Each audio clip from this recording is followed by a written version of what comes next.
بسم اللہ الرحمن الرحیم۔ السلام علیکم رحمۃ اللہ وبرکاتہ۔ یامی کی چھوٹی سی دنیا میں آپ سب کا سواگت ہے۔ آئیں اور یامی کی چھوٹی سی دنیا میں شامل ہو جائیں۔ رب اشرح لی صدری ویسر لی امری واحلل عقدۃ من لسانی یفقہوا قولی۔ آج ہم انشاءاللہ زکوٰۃ کے بارے میں جانیں گے۔ نماز کے بعد زکوٰۃ اسلام کا بنیادی رکن ہے۔ زکوٰۃ مالی عبادت ہے جو ہر صاحب نصاب مسلمان پر سال میں ایک مرتبہ فرض کی گئی ہے۔ زکوٰۃ کے مسائل میں زکوٰۃ کی فرضیت، اہمیت، فضیلت اور ان تمام چیزوں کو ہم آج کتاب و سنت کی روشنی میں جاننے کی کوشش کریں گے۔ نماز کے بعد زکوٰۃ دین اسلام کا انتہائی اہم رکن ہے۔ قرآن مجید میں 82 مرتبہ اس کا تاکیدی حکم آیا ہے۔ زکوٰۃ نہ صرف امت محمدیہ صلی اللہ علیہ وسلم پر فرض ہے بلکہ اس سے پہلے بھی تمام امتوں پر زکوٰۃ فرض تھی۔ قرآن مجید میں اللہ تعالیٰ نے زکوٰۃ ادا کرنے والوں کو سچا مومن قرار دیا ہے۔ الذین یقیمون الصلاۃ ومما رزقناہم ینفقون اولئک ھم المؤمنون حقا۔ وہ لوگ جو نماز قائم کرتے ہیں اور جو کچھ ہم نے انہیں دیا ہے اس سے خرچ کرتے ہیں، وہی سچے مومن ہیں۔ یہ سورہ انفال کی آیت ہے۔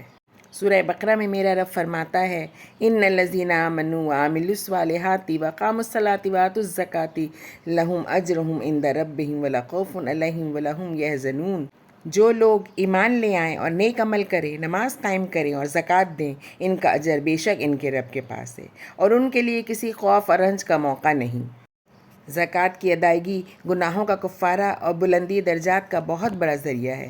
اللہ کریم نے رسول اللہ صلی اللہ علیہ وسلم کو حکم دیا، اے نبی صلی اللہ علیہ وسلم، تم ان کے اموال سے زکوٰۃ لو تاکہ ان کو گناہوں سے پاک کرو اور ان کے درجات بلند کرو۔ یہ سورہ توبہ کی آیت ہے۔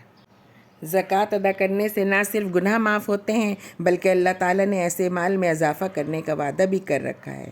سورہ روم میں میرا رب فرماتا ہے، اور جو زکوٰۃ تم اللہ تعالیٰ کی خوشنودی حاصل کرنے کے لیے دیتے ہو، اس سے دینے والے ہی اپنے مال میں اضافہ کرتے ہیں۔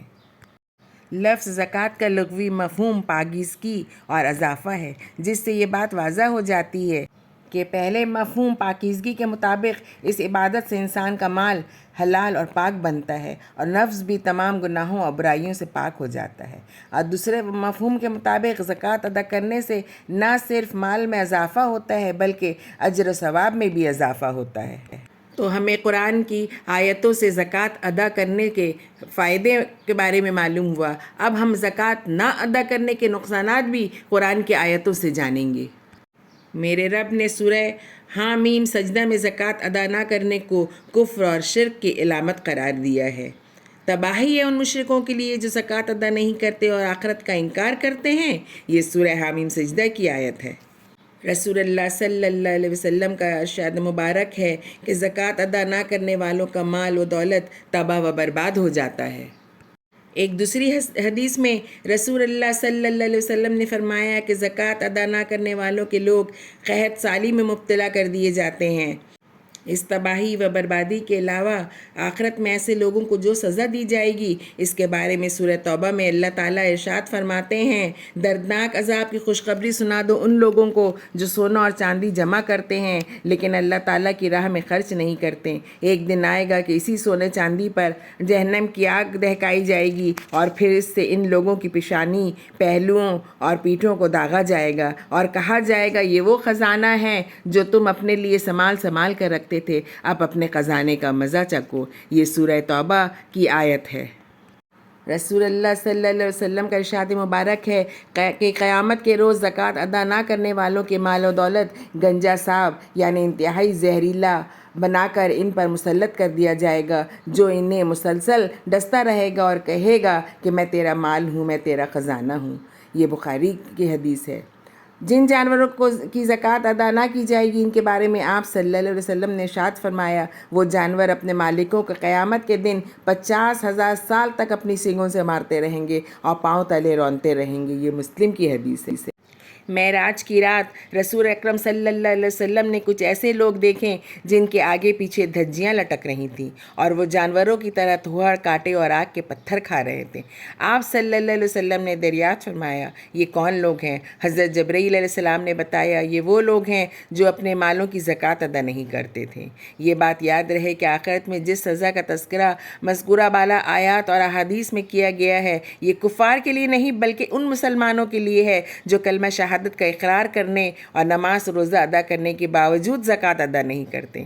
رسول اللہ صلی اللہ علیہ وسلم کا ارشاد مبارک ہے کہ زکوٰۃ ادا کرو تاکہ تمہارا اسلام مکمل ہو جائے، جس کا مطلب صاف یہ ہے کہ ادائیگی زکوٰۃ کے بغیر اسلام نامکمل ہے۔ یہی وجہ ہے کہ رسول اکرم صلی اللہ علیہ وسلم کی وفات کے بعد حضرت ابو بکر صدیق رضی اللہ عنہ کی خلافت میں جب بعض لوگوں نے زکوٰۃ دینے سے انکار کیا تو حضرت ابو بکر صدیق رضی اللہ عنہ ان کے خلاف اسی طرح جنگ کی جس طرح کفار کے خلاف جنگ کی جاتی ہے۔ حالانکہ وہ لوگ کلمہ توحید کا اقرار کرتے تھے اور نماز اور زکوٰۃ ادا نہ کرنے والوں کے خلاف جنگ کرنے والوں میں سارے کے سارے صحابہ کرام رضی اللہ عنہم پوری شرح صدر کے ساتھ شامل تھے۔ اس سے معلوم ہوا کہ وہ آدمی جو زکوٰۃ ادا نہیں کر رہا ہے، اس کا ایمان، اس کی نماز اور اس کا روزہ وغیرہ سب بیکار اور عبث ہے۔ قرآن مجید کی آیات اور احادیث کی روشنی میں یہ اندازہ لگانا مشکل نہیں کہ اسلام کے رکن زکوٰۃ پر ایمان رکھنا اور عمل کرنا کتنا اہم اور ضروری ہے۔ نیز اس سے یہ بھی پتہ چلتا ہے کہ جب زکوٰۃ اسلام کی تکمیل، گناہوں کے کفارے، تزکیہ نفس، رضائے الہی اور تقرب اللہ کا ذریعہ ہے تو یہ بذات خود ایک مطلوب اور مقصود عبادت ہے، نہ کہ کسی دوسری عبادت کے حصول کا ذریعہ۔ میرے رب نے قرآن مجید میں انسان کی جن کمزوریوں کی نشاندہی فرمائی ہے، ان میں سے ایک مال کی محبت ہے۔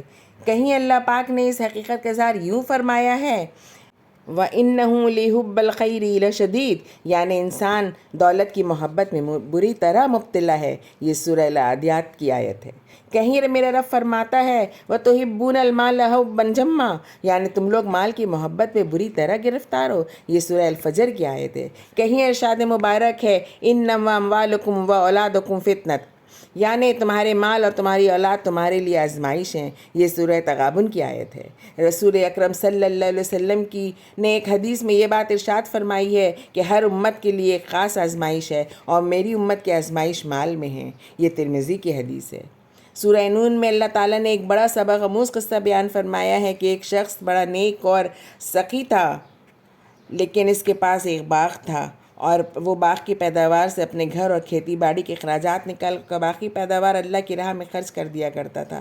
اللہ نے اس کے مال میں بڑی برکت ڈال رکھی تھی۔ وہ آدمی فوت ہوا تو اس کی اولاد نے باہم مشورہ کیا کہ ہمارا باپ تو بیوقوف تھا، اتنی زیادہ رقم غریبوں اور مسکینوں میں تقسیم کر دیا کرتا تھا مفت میں۔ آئندہ اگر ہم یہ سارا مال و دولت اپنے پاس ہی رکھیں تو بہت جلد دولت مند بن جائیں گے۔ چنانچہ جب پھل وغیرہ پک گیا اور فصل کاٹنے کا موقع آیا تو انہوں نے رات کے وقت آپس میں قسمیں کھائیں کہ ہم صبح اندھیرے باغ میں پہنچ جائیں گے اور کسی دوسرے کو خبر تک نہیں ہونے دیں گے تاکہ کوئی سائل اور محتاج آنے نہ پائے۔ حسب پروگرام وہ سب پچھلی رات گھر سے چپکے نکلیں۔ جب وہاں پہنچے تو دیکھ کر حیران اور ششدر رہ گئے کہ لہلہاتا ہوا سرسبز شاداب پھلا پھولا باغ جل کر خاکستر ہو چکا ہے۔ پہلے تو یہ سمجھے کہ شاید ہم راستہ بھول گئے، لیکن جب ہوش آواز بحال ہوئے تو یقین آ گیا کہ یہ باغ ہمارا ہی تھا۔ تب اپنے جرم کا احساس ہوا اور ایک دوسرے کو ملامت کرنے لگے اور ان الفاظ میں اعتراف گناہ کیا، کہنے لگے ہاں افسوس ہم واقعی سرکش تھے۔ یہ سورہ نون کی آیت ہے۔ اللہ سبحانہ وتعالیٰ نے اس سارے واقعے پہ انتہائی مختصر الفاظ میں رونگٹے کھڑے کر دینے والا تبصرہ فرمایا ہے۔ میرا رب فرماتا ہے اسی طرح ہے عذاب دنیا اور آخرت کا عذاب تو اس میں بہت ہی برا ہے، کاش یہ لوگ جانتے ہوتے۔ یہ سورہ نون کی آیت ہے۔ قرآن مجید کے اس واقعے سے یہ اندازہ لگانا مشکل نہیں کہ دولت انسان کے لیے کتنی بڑی آزمائش ہے۔ سورہ نون کے بے شمار کردار آج بھی ہم اپنے گرد و پیش بآسانی دے سکتے ہیں، جو محض دولت کی ہرس میں دین و ایمان ہی نہیں اپنی دنیا بھی برباد کیے بیٹھے ہیں۔ مال کی یہی محبت انسان کے اندر کنجوسی، لالچ، خود غرضی اور سنگ دلی جیسے اخلاق پیدا کر کے اسے جھوٹ، دھوکہ، فریب، ظلم، و جور و غضب، حق تلفی اور لوٹ کھسوٹ جیسے گناہوں میں مبتلا کر دیتی ہے، جو نہ صرف اس دنیا میں فتنہ و فساد کا باعث بنتے ہیں بلکہ انسان کی آخرت تک کو برباد کر ڈالتے ہیں۔ زکوٰۃ کو فرض عبادت کا درجہ دے کر اللہ تعالیٰ انسان کے اندر مال کی محبت کم سے کم کر کے اسے اعلیٰ و ارفع انسانی اقدار مثلاً نثار و قربانی، احسان، جود و سخا، ہمدردی، غمخواری، خیرخواہی اور نرم دلی، محبت اور اخوت وغیرہ کی آبیاری کرنا چاہتے ہیں۔ چنانچہ ہم دیکھتے ہیں کہ اولین اسلامی معاشرہ میں مذکور بالا تمام اقدار کی مثالیں اس کثرت سے ملتی ہیں کہ گویا تمام کے تمام صحابہ کرام رضی اللہ عنہم مکمل طور پر انہی اعلیٰ و ارفع اقدار کے سانچے میں ڈھلے ہوئے تھے۔ سورہ بقرہ میں میرا رب فرماتا ہے، جو لوگ اپنے مال اللہ تعالیٰ کی راہ میں خرچ کرتے ہیں، ان کے خرچ کی مثال ایسی ہے جیسے ایک دانہ بویا جائے، اس سے 7 بالیں نکلیں اور ہر بالی میں 100 دانے ہوں۔ اللہ تعالیٰ جس کے عمل کا اجر چاہتا ہے اس کی نیت کے مطابق جتنا چاہتا ہے بڑھا دیتا ہے۔ اللہ بڑی وسعت والا اور علم والا ہے۔ اور میرا رب فرماتا ہے، اگر تم اللہ تعالیٰ کو قرض حسنہ دو تو وہ تمہیں کئی گناہ بڑھا کر دے گا اور تمہارے گناہوں سے درگزر فرمائے گا۔ اللہ تعالیٰ بڑا قدردان اور حوصلے والا ہے۔ یہ سورہ تغابن کی آیت ہے۔ اور سورہ آل عمران میں میرا رب فرماتا ہے، تم لوگ اس وقت تک نیکی کے معیار مطلوب کو نہیں پہنچ سکتے جب تک کہ اپنی وہ چیزیں اللہ تعالیٰ کی راہ میں خرچ نہ کر دو جنہیں تم محبوب رکھتے ہو۔ صدقہ و خیرات کی اللہ تعالیٰ کے غصے کو بجھاتا ہے اور بری موت سے بچاتا ہے۔ یہ مسند احمد کی حدیث ہے۔ قیامت کے دن صدقہ مومن پر سایہ بن جائے گا۔ یہ بھی مسند احمد کی حدیث ہے۔ صدقہ ادا کرنے میں جلدی کرو کیونکہ مصائب صدقے سے آگے نہیں بڑھ سکتے۔ صدقہ قیامت کے دن جہنم سے ڈھال ہوگا۔ صدقہ کرنے سے مال میں کمی نہیں ہوتی۔ یہ مسلم کی حدیث ہے۔ ابو داؤد اور ترمذی کی حدیث ہے کہ جو شخص کسی ننگے مسلمان کو کپڑا پہنائے گا اللہ تعالیٰ اسے جنت کا سبز ریشم پہنائے گا۔ جو شخص کسی بھوکے مسلمان کو کھانا کھلائے گا اللہ تعالیٰ اسے جنت کے میوے کھلائے گا۔ جو شخص کسی پیاسے مسلمان کو پانی پلائے گا اللہ تعالیٰ اسے جنت میں عمدہ شراب پلائے گا۔ وہ شخص مجھ پر ایمان نہیں لایا جو رات پیٹ بھر کر سویا اور اس کا پڑوسی بھوکا رہا حالانکہ اسے اس بات کی خبر تھی۔ زکوٰۃ ادا کرنا اسلام کے 5 بنیادی فرائض میں سے ایک فرض ہے۔ زکوٰۃ ادا نہ کرنے والوں کے خلاف جہاد کرنا فرض ہے۔ زکوٰۃ ایک فرض عبادت ہے، اس کی جگہ کوئی صدقہ خیرات یا ٹیکس وغیرہ ادا کرنے سے زکوٰۃ کا فرض ساقط نہیں ہوتا۔ زکوٰۃ ادا کرنے والا جنتی ہے۔ زکوٰۃ ادا کرنے والے کے ایمان کی گواہی رسول اللہ صلی اللہ علیہ وسلم نے دی ہے۔ زکوٰۃ ادا کرنے سے مال میں اضافہ ہوتا ہے۔ جس سونے اور چاندی کی زکوٰۃ ادا نہ کی جائے قیامت کے دن اس سونے اور چاندی کی تختیاں بنا کر آگ میں گرم کی جائیں گی اور ان سے اس کے مالک کی پیشانی، پیٹھ اور پہلو داغے جائیں گے۔ حضرت ابو ہریرہ رضی اللہ عنہ کہتے ہیں کہ رسول اللہ صلی اللہ علیہ وسلم نے فرمایا ہے، جو شخص سونے اور چاندی کا مالک ہو لیکن اس کا حق یعنی زکوٰۃ ادا نہ کرے تو قیامت کے دن اس سونے اور چاندی کی تختیاں بنائی جائیں گی، پھر ان کو جہنم کی آگ میں گرم کیا جائے گا، پھر ان سے اس منکر زکوٰۃ کے پہلو، پیشانی اور پیٹھ پر داغ لگائے جائیں گے۔ جب کبھی یہ تختیاں گرم کرنے کے لیے آگ میں واپس لے جائی جائیں گی تو دوبارہ عذاب دینے کے لیے لوٹائی جائیں گی۔ اس سے یہ سلوک سارا دن ہوتا رہے گا جس کا عرصہ 50,000 سال کے برابر ہے، یہاں تک کہ انسانوں کے فیصلے ہو جائیں گے، پھر وہ اپنا راستہ جنت کی طرف دیکھے یا دوزخ کی طرف۔ اسے مسلم نے روایت کیا ہے۔ تو میرے عزیزوں، زکوٰۃ نہ ادا کرنے والوں کا کتنا دردناک انجام ہے۔ تو میری رب سے میری یہی دعا ہے کہ اللہ ہمیں کتاب و سنت کے طریقے پہ عمل کرنے کی توفیق عطا فرمائے، آمین یا رب العالمین۔ اگر آپ سب کو میرا یہ ویڈیو پسند آیا ہو تو اسے لائک کریں، شیئر کریں، سبسکرائب کریں اور ہاں، بیل آئیکن میں کلک کرنا نہ بھولیں اور کمنٹ کے ذریعے مجھے اپنے قیمتی مشوروں سے نوازیں۔ خوش رہیں، اپنا خیال رکھیں۔ اگلی ویڈیو میں بہت جلد پھر ملاقات ہوگی، تب تک کے لیے اللہ حافظ۔